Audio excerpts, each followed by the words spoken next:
Parlons maintenant de la première phase du projet d'Engie qui a pris fin ce mercredi 4 septembre à Cotonou. Il s'agit de cette initiative des États-Unis d'Amérique qui, en 4 ans, a renforcé en qualité la lutte contre le VIH au profit des personnes vulnérables du Bénin et du Togo. Patrick Ayagui, Simon Villon, de retour de la cérémonie de clôture.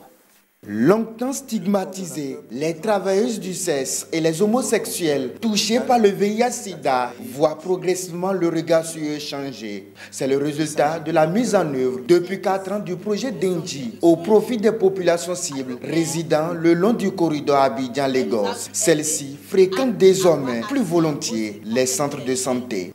Ceci a été possible grâce aux interventions menées pour renforcer le plateau technique et améliorer l'environnement juridique et social, notamment pour la réduction de la stigmatisation et de la discrimination des populations clés.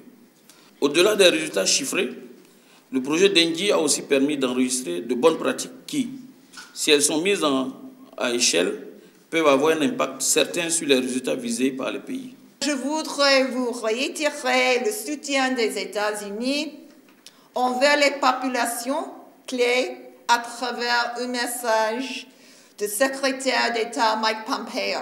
Je cite: « Les personnes LGBTI, comme toute personne, doivent avoir la liberté d'apprécier leurs droits humains. En tant qu'Américains, nous attachons une grande importance à ces droits et ces libertés. Donc, toutes les personnes méritent de jouir pleinement et de manière égale.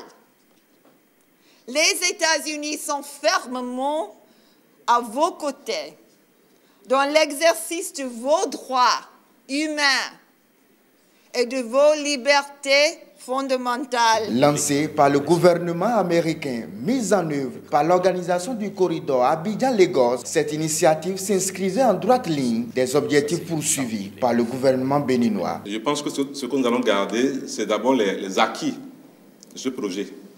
Le ministère de la Santé garde l'espoir que l'engagement pour le financement de la lutte contre le VIH-Sida au Bénin ne va pas faiblir. Le projet d'Engie arrivé à son terme. Les bénéficiaires et les parties prenantes espèrent le lancement d'une deuxième phase. Objectif, convergence des luttes.